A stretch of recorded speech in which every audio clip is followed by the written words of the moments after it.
M-S Lyon, Saint-Étienne.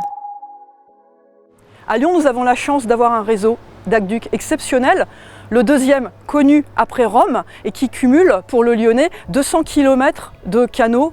C'est tout un ensemble qu'il convient de relire en lien avec sa destination finale, la ville de Lugdunum. L'objectif de ce colloque, c'est un objectif qui est d'abord la connaissance des aqueducs, mais c'est aussi la protection et la promotion en fait, des aqueducs.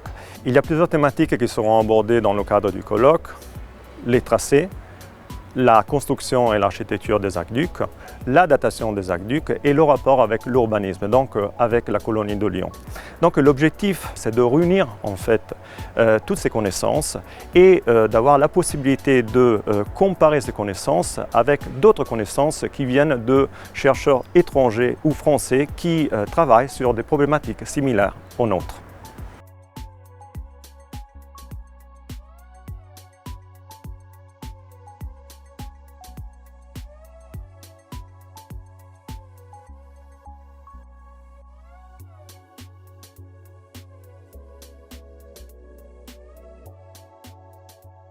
Donc là, on est à Plat de l'Air.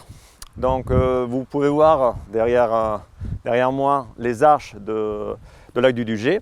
Lac du Dugé qui est le plus long des cataractes du Lyonnais, donc 86 km, qui était alimenté par les eaux de la rivière du Dugé dans la Loire, à côté de Saint-Étienne. Et c'était le seul aqueduc qui pouvait arriver sur le sommet de la colonie romaine, donc sur le sommet de la colline de Fourvière à 300 mètres d'altitude. Et ça permettait donc à cet aqueduc de desservir la ville sans aucun problème.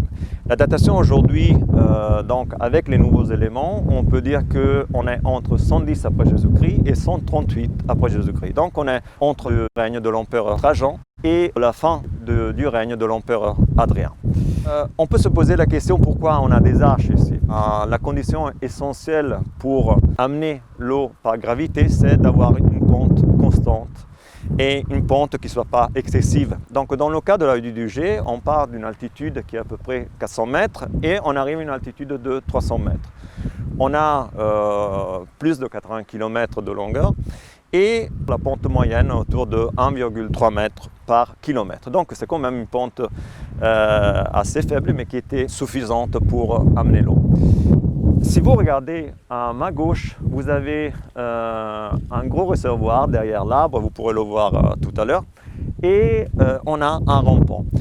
Pourquoi? Parce que ces arches, qui arrivaient à une hauteur de légèrement inférieure à 10 mètres, permettaient d'amener l'eau à un réservoir. Ce réservoir, à partir de ce réservoir, l'eau était envoyée sous pression vers la partie inférieure de la vallée.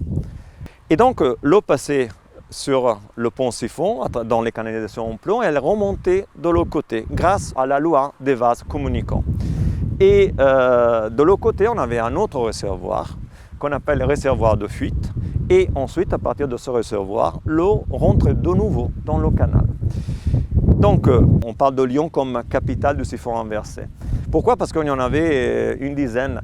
Et seulement dans l'aqueduc du Dugé, on avait 4 siphons. Le premier siphon dans le département de la Loire, le siphon de la Durèze, et les 3 autres siphons. Un à côté, c'est le siphon du Garon. On est sur les communes de Brignais et de Chaponneau.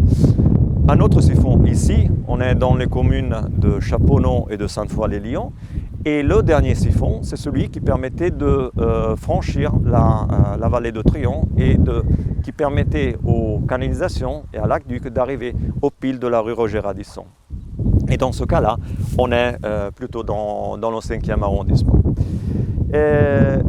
L'autre grande particularité qu'on a ici, c'est la technique de construction. C'est une technique qui est unique en France. On n'a pas énormément d'exemples, on a moins de 10 monuments qui présentent pour le moment cette technique, qu'on appelle opus reticulatum. C'est une technique qui est caractérisée par des moellons composés de matériaux différents. On a du granit, on a du gneiss, on a du calcaire. Mais ils constituent une sorte de filet et les moellons sont disposés à 45 degrés, comme vous pouvez remarquer. Alors, l'opus reticulatum, c'est ce qu'on appelle un parement. C'est-à-dire, ce n'est pas quelque chose qui constitue entièrement la pile dans notre cas. Pourquoi? Parce qu'à l'intérieur, vous avez du ciment, ce qu'on appelle le béton romain, c'est-à-dire de l'opus caementicum. Et l'extérieur est caractérisé donc par un parement, quelque chose qu'on voit seulement en façade en fait. Et c'est comme, il y a le côté esthétique, si on peut dire comme ça. Là, l'opus reticulatum, c'est très rare. Dans notre cas, donc, vous avez un aqueduc entier construit avec de l'opus reticulatum. L'autre particularité, on a des briques. Ça nous permet d'appeler ce parement plutôt opus reticulatum mixtum ou simplement opus mixtum. Donc, un opus, c'est-à-dire un appareil qui mélange deux matériaux différents. Donc, la présence de la brique, c'est quand même une présence intéressante. Pourquoi? Parce que le plus grand monument de l'époque d'Adrien à Rome, c'est la résidence d'Adrien, Villa Adriana à Tivoli. Et elle est entièrement construite avec cette technique, opus mixtum. Mais il y a une différence par rapport, par exemple, à ce qu'on peut remarquer à Villa Adriana, c'est-à-dire le fait que la brique ne soit pas simplement sur l'extérieur, c'est-à-dire dans le parement. Pourquoi? Parce que ici, en fait, la brique coupe entièrement le béton, l'opus caementicum. Donc, c'est un monument avec des caractéristiques uniques, le fait d'avoir des arras de briques qui coupent entièrement l'opus caementicum. Et c'est une technique qu'on ne retrouve pas ailleurs à Lyon. Donc, c'est une intervention forcément qui vient de l'extérieur. Et ça va bien avec une intervention directement de la part de Rome et directement de la part ce qu'on appelle le centre du pouvoir, donc aussi de la maison impériale. Vous savez que, en ce qui concerne le financement d'un aqueduc, comme d'un autre monument public, on peut avoir plusieurs intervenants. Ça peut être directement l'empereur et la maison impériale, ça peut être le gouverneur de province qui souvent demandait l'argent à l'empereur, en sachant que Lyon avait quand même un rôle très important en Gaule.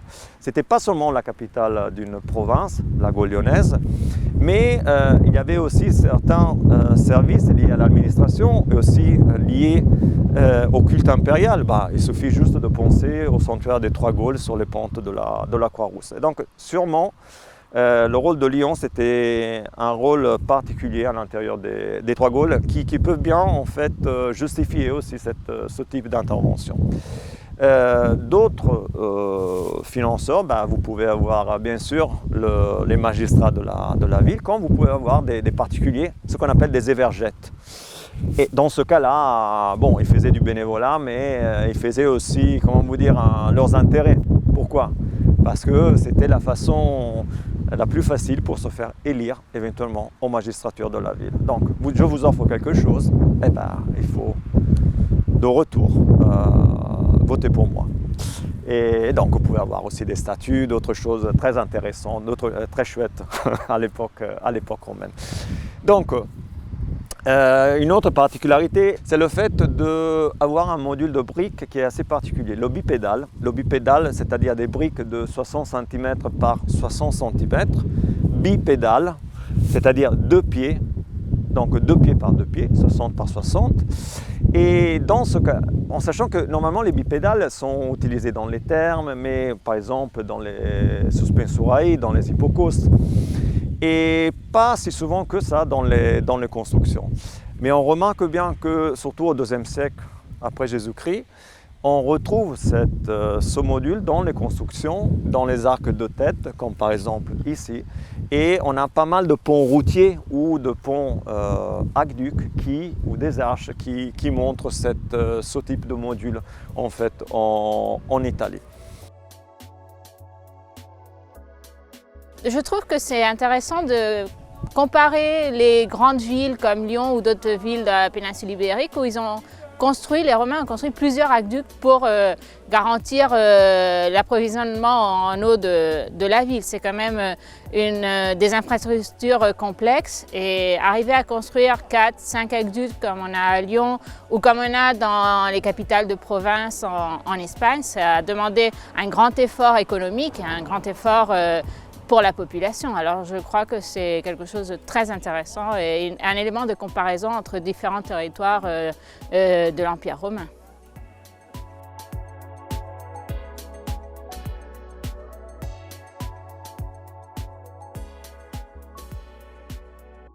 Donc ce plan, je vous l'ai fait pour que vous vous situiez sur d'abord le réseau des aqueducs lyonnais. Donc vous voyez les 4 qui arrivent à Lyon. Donc ça c'est pour nous situer, on est sur l'aqueduc du Gier ici, on est quand même en bout de parcours. Et ça c'est des vues anciennes de Bonan en bas pour vous douter que l'environnement, ça a bien changé. Alors ici, c'est un plan sur fond topographique qui est centré sur le passage en siphon. Nous nous trouvons ici, le canal arrive en conduite habituelle eau libre au-dessus de Séjarches, passe dans le réservoir de chasse, descend le rampant en tuyau en plomb parallèle. En bas, il rencontre le pont du siphon qui évite un angle abrupt, c'est un plat, avant de remonter sur le versant en face que vous voyez là-bas. Arrivé au réservoir de fuite, il reprend d'abord une section enterrée et ensuite il passe en aérien de nouveau sur la rue de Narcelles.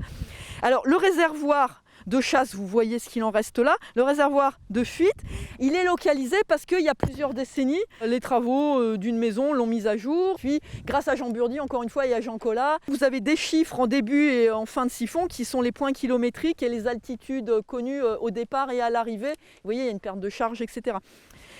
Donc nous, on se situe actuellement, là, ici, au niveau du trait, entre l'arrivée du canal et le début du siphon. Et moi, je vous présente les types d'opérations qui ont eu lieu sur l'intégralité de ce passage. Ce sont les points rouges, vous avez les légendes en haut. Là, le motif de cette opération préventive, en fait, c'est la restauration décidée, je l'ai appris en 99, mais réalisée il y a une dizaine d'années, et en cours maintenant, de certaines des arches de la grande file qui est là-bas. Évidemment, ils n'ont pas choisi leurs arches, et évidemment, qui ils ont fait passer en premier? Les arches les plus mal en poids. Donc eux, ils ont fait une trentaine d'arches, plutôt la partie là-bas et plutôt la partie du côté du coude. C'était la première fois qu'une étude du bâti a pu être effectuée sur ce tronçon archi connu. Parce qu'avant, à part les regarder comme ça, vous n'aviez pas grand-chose à faire. C'est Emmanuel Boissard et François Eschbach qui ont fait l'étude. Ils étaient à 2, ils ont fait ça en 1 mois. Bien sûr, il y a eu de la photogrammétrie, mais il n'y avait pas assez de puissance à l'époque. Et puis avec les échafaudages, tu vois, les problèmes de raccord que ça a pu faire. 2 fois 2 semaines de terrain à 2. Donc ça, c'est fait. C'était une première, très bien. En bas, si on continue dans la ligne, vous avez eu les différentes interventions, surtout de David Baldassari, sur 3 des piles qui sont de l'autre côté de la rivière Iseron. Donc c'est ici. Et le motif ici, c'était le réaménagement de la rive de l'Iseron à cet endroit-là. Et vous verrez que c'est moins bucolique d'ici, il y a plein de choses à mettre en place. Et là, à l'origine, tout devait être concassé. Et ils ont réussi avec l'accord du SRA. Donc, ils en conservent. Et par contre, ils les conservent pas loin. Et ils vont réussir à marquer d'une manière ou d'une autre l'emplacement des piles qui vont être détruites, etc. Donc, d'une manière la plus intelligente pour allier aménagement du territoire et que tous les fragments de piles du Pont-Sipon ne vont pas être détruits. Et il y a une opération ici sur la remontée en face. Donc, la remontée du siphon que j'ai réalisée. C'est un diagnostic en 2002. Donc sur le versant en face, un lotissement allait se construire ici. Et ici, c'est le passage présumé de la remontée du siphon en face. Le service n'a pas loupé le coche, il a prescrit. Donc c'est un diagnostic, je dois ouvrir au moins 10%. Là, pour placer mes tranchées, je dois les faire partout parce que je dois tout évaluer. Mais évidemment, pour rien louper, là, je fais des tranchées en long perpendiculaire. Et je ne trouve rien en rapport avec ce passage. Donc c'est intéressant qu'il n'y ait rien. Il y a quand même de la stratigraphie. Première couche, c'est le labour, donc ce mélange, voilà. En dessous, la couche qui est US 24, il y a des tessons modernes contemporains, donc 16e siècle jusqu'à nos jours, donc postérieurs à l'Antiquité, mais on pourrait avoir des restes de construction, de la démolition, du mortier, des blocs, des tuiles, voire du plomb. Et les couches en dessous, il y a un petit peu de tuiles antiques et encore, on les identifie à la marge parce que c'est quelques fragments. Je suis sûre que hors préhistoire ancienne, j'ai mon stérile archéologique, voilà, j'ai des repères ici, mais je trouve non seulement pas de traces, parce qu'on pourrait trouver des négatifs de tranchées récupérées. Je trouve des fosses ou des fossés, que vous voyez là, qui ouvrent à différents niveaux des couches du versant, mais rien qui fasse penser à un négatif de fondation qui aurait été récupéré, rien lié aux constructions qui auraient pu, du déblai étalé dans les champs, de quoi que ce soit, absolument rien de tout ça. Alors c'est pas inintéressant, parce qu'il y a une chose on est sûr, c'est que l'aqueduc il passait quelque part à cet endroit-là. En même temps, donc c'est des tranchées, c'est pas un décapage intégral, je suis en diagnostic, et il se peut en effet, et c'est probable que les massifs ne soient pas continus mais discontinus, parce que qu'ils soient ancrés au sol, vous voyez, les schémas sont très réguliers, mais vous voyez bien que les pentes sont ondulées. Donc il y a forcément de l'ancrage d'une manière ou d'une autre, hors sol ou dans le sous-sol. Ils s'adapteront au terrain, mais je n'ai pas trouvé de traces.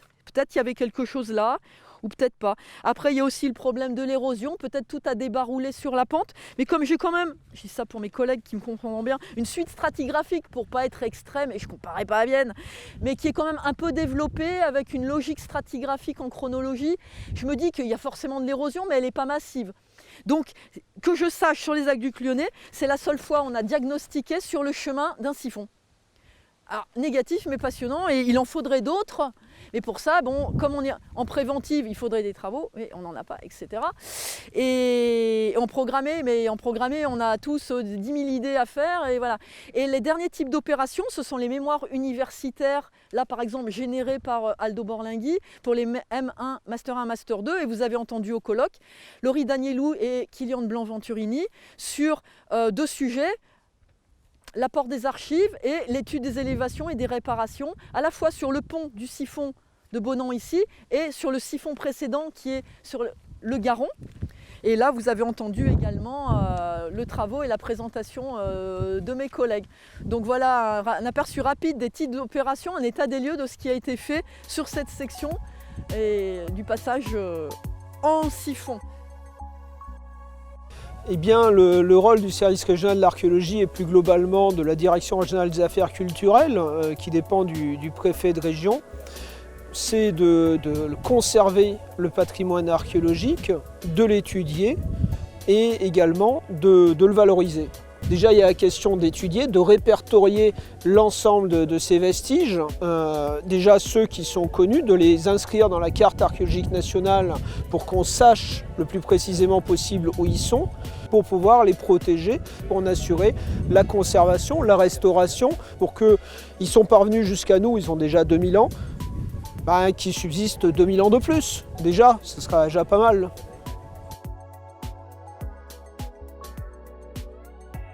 Il y a eu d'abord, dans un premier temps, une étude globale pour permettre d'évaluer là où étaient les problématiques sanitaires de préservation de l'édifice.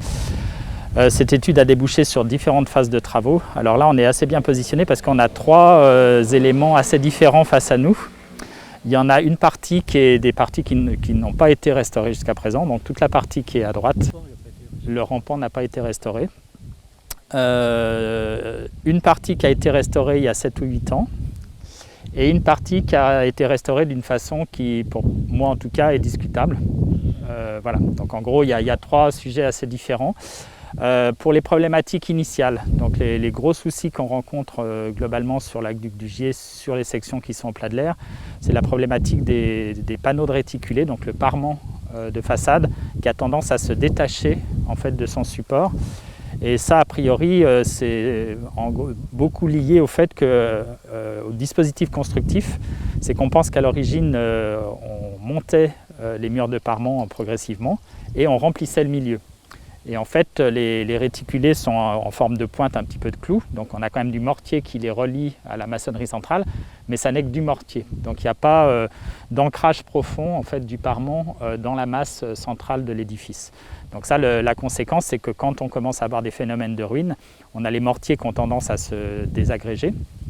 Et du coup, le mortier qui est entre le panneau de réticulé et le cœur de la maçonnerie a tendance à se dissoudre et à faire décrocher le panneau de réticulé.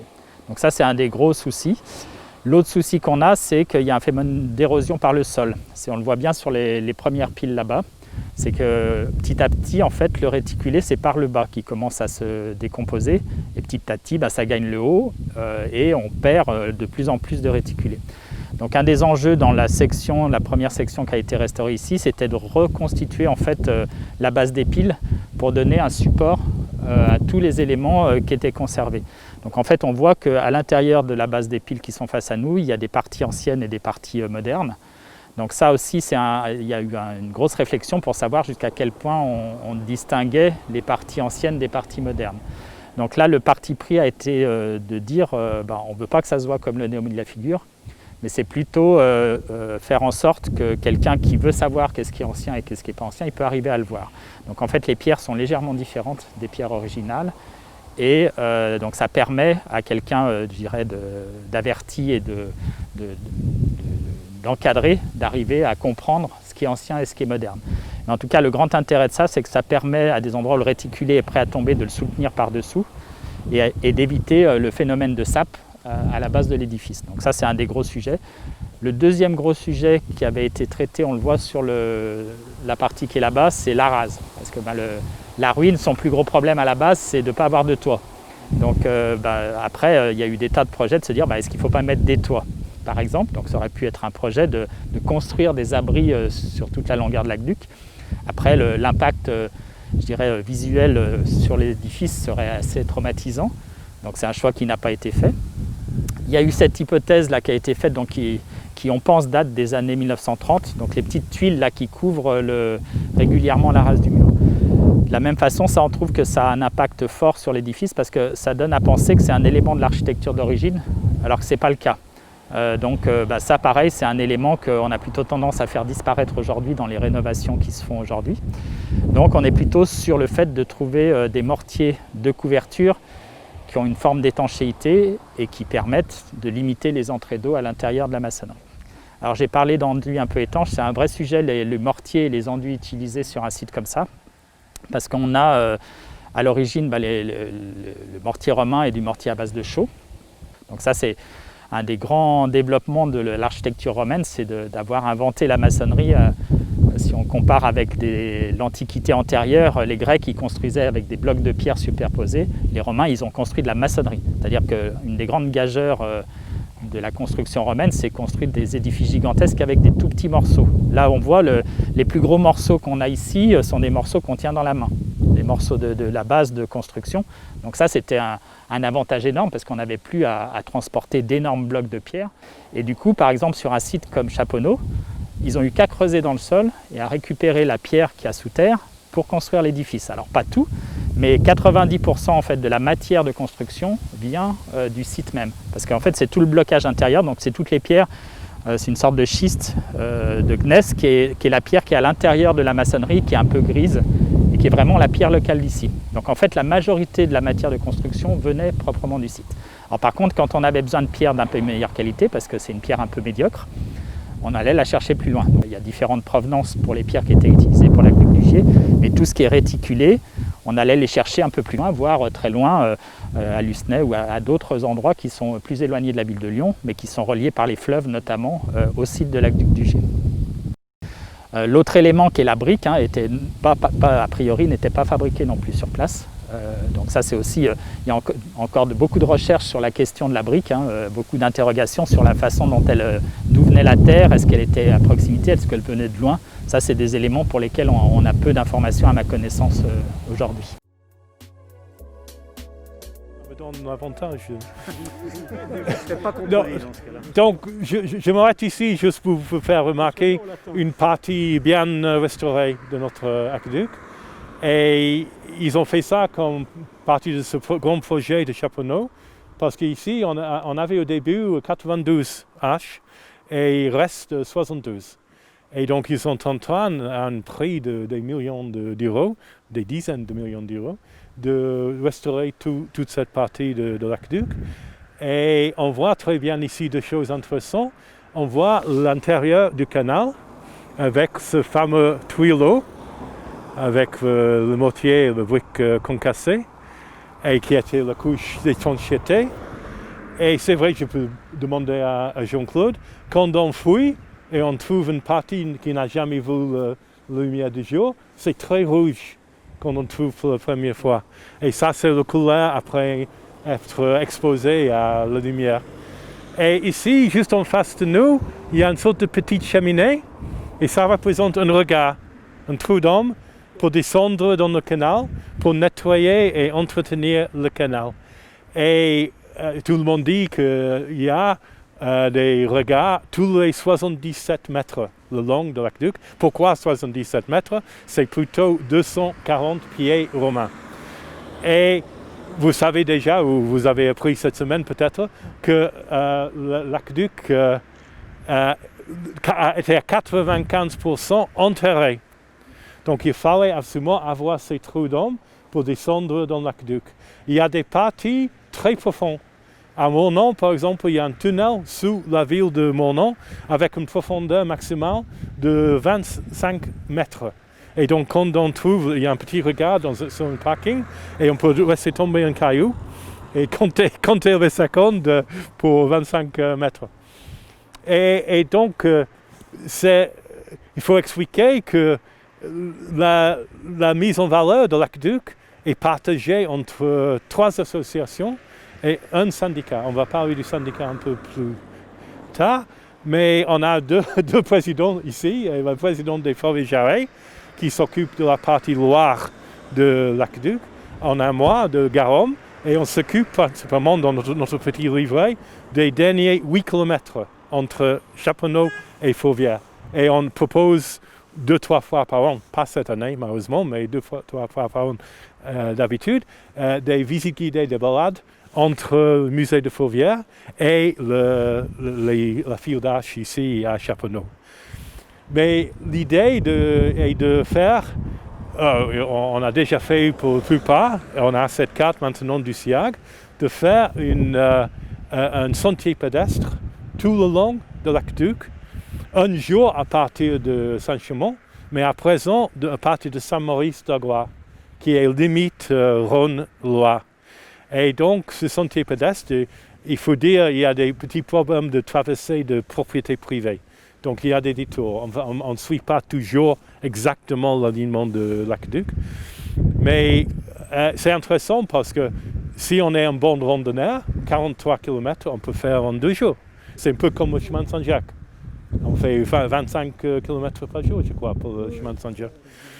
Et donc l'idée est d'attirer du monde comme ça. Donc on va voir bientôt la nouvelle borne interactive. Donc c'est tout neuf. Et on aura bientôt un deuxième à Bonon. Donc avant la fin de l'année, on aura un deuxième à Bonon, oui, au Pont-Siphon. Et ça, c'est un projet du SIAG. SIAG, c'est lui qui nous avons offert ce joli... qui nous a offert ce joli déprion. Et SIAG, c'est un syndicat intercommunal de toutes les communes traversées par l'aqueduc. Donc, il y a 13 dans le Rhône, je crois, et 11 dans le Loire. 11 et 11. 11 et 11, excuse-moi.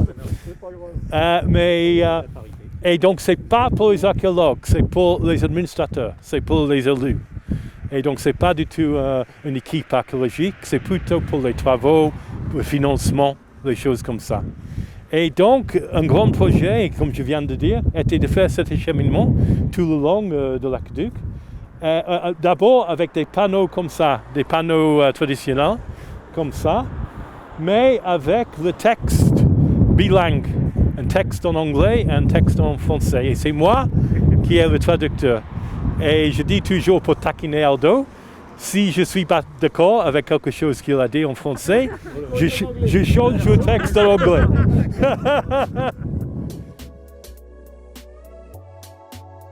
Donc moi j'ai travaillé pour mon master 1 et 2 à l'université Lyon 2 sur le Pont-Siphon de Bonan. J'ai mené l'étude des restaurations et l'étude du bâti. L'étude des restaurations parce qu'on voit au premier coup d'œil sur chacune de ces piles une technique assez diverse. On a par exemple ici des piles qui sont recouvertes de béton comme on pouvait le voir tout à l'heure à Chaponneau. On a des arcs qui ont été remontés, des panneaux de réticulés entièrement remontés et rejointoyés, des arrases de briques et des arches toutes reprises. Cette première étape a permis ensuite de dégager l'état qui était véritablement antique et de se concentrer donc sur l'architecture romaine. Alors on note, comme tout à l'heure à Chaponneau, la présence d'un appareil réticulé qui cette fois est bicolore, fait d'une alternance de moellons noir et blanc, en gneiss et en calcaire. Une alternance qui est reprise ou non dans le remplissage des piles. Alors on note également la présence de piles qui sont ouvertes transversalement sous un arc qui crée un effet aérien sur l'ouvrage. Donc ça a un côté esthétique assuré, mais aussi un côté qui permet d'économiser des matériaux. Seulement ces piles et légies, on remarque qu'elles ne le sont pas toutes. C'était en effet une erreur technique. Et les piles ont montré des signes d'affaiblissement et donc ces piles, pour éviter qu'elles s'écroulent entièrement, ont été bouchées d'un remplissage qu'on peut voir sur la pile suivante, la 8e. La 7e, qui était au milieu de la route, a été détruite en 1934. Voilà, dans le remplissage, on a repris la même technique qu'à l'origine, toujours un appareil réticulé, mais dont l'alternance de moellons noir et blanc n'a pas été reprise dans ce cas-ci. Alors évidemment, il est assez mal conservé. C'est la partie qui est la plus touchée forcément par les infiltrations d'eau et les intempéries en général.